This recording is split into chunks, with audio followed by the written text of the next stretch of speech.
Okay, so I finished the job up, and this is recorded after the job was done.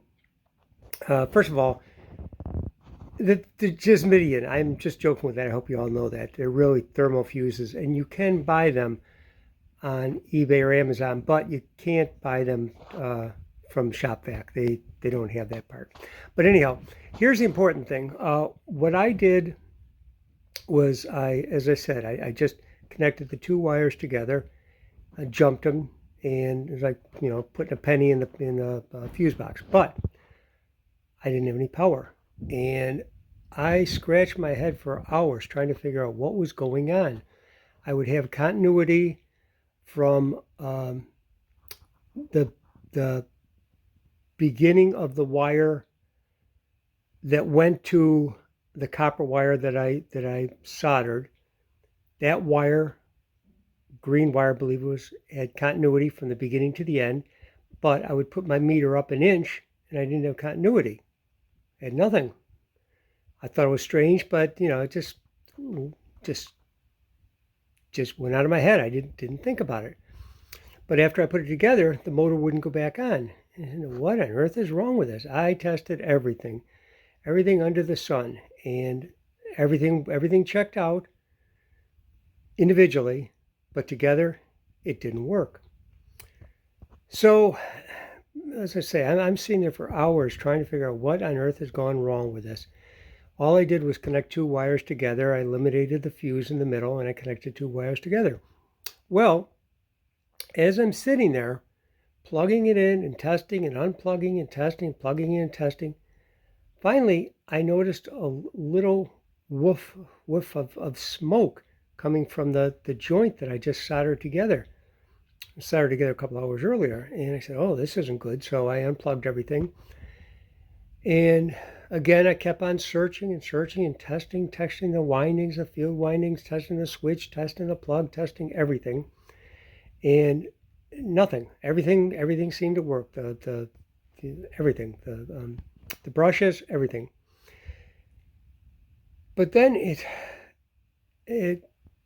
something funny happened. I plugged it back in, and the thing started. And it jumped off the table. It jumped on the floor. It's running around by itself. So I had to rush and unplug it.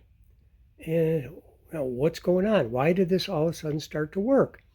And I checked it again, and sure enough, it worked the next time. I unplugged it, plugged it, worked the next time.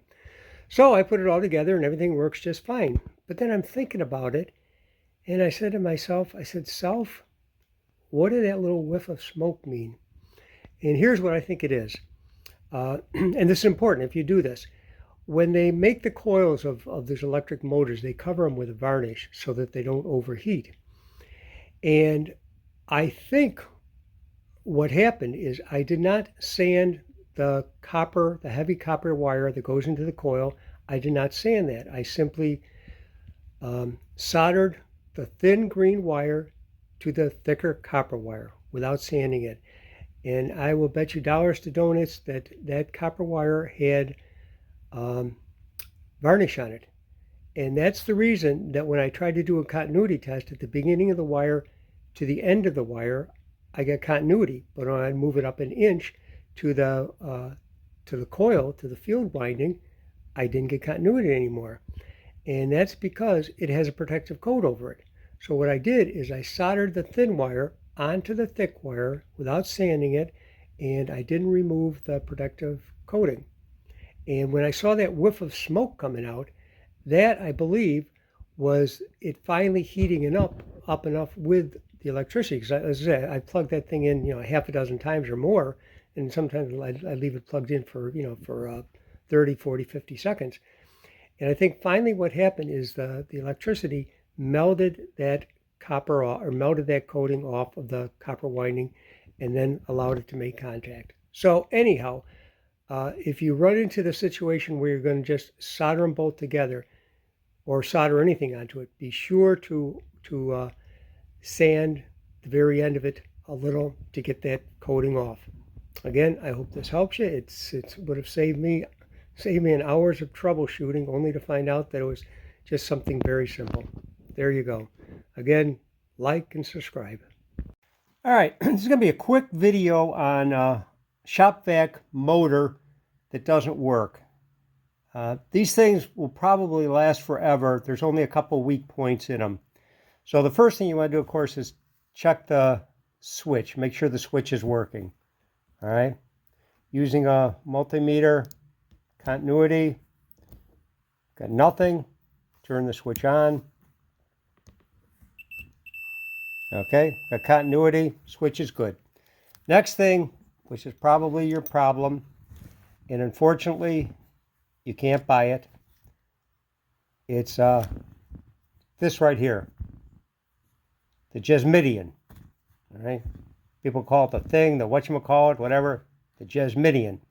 That's your problem. Just a little tiny thing. It's probably like a little nail.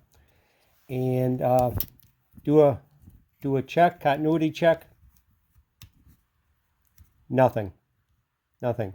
Now you can jump it if you want to be sure, but so there you go. So it's in here. All right. There really isn't a part for it. There never was a part for it. They sell you the whole motor. So you got two options. You can throw your vacuum away, or you can just jump it. Just put the wires together, hook them up together. Another thing you could try. You could put a fuse in there. Just an automotive fuse would work, but you're really not protecting anything except for the wiring in the motor. It's not like a car where you really have to protect it. So anyhow, that's your problem right in there. Just pull it apart and connect the wires back together, and it should be working for you. Hope this helps. If it does, like it and subscribe. Thank you.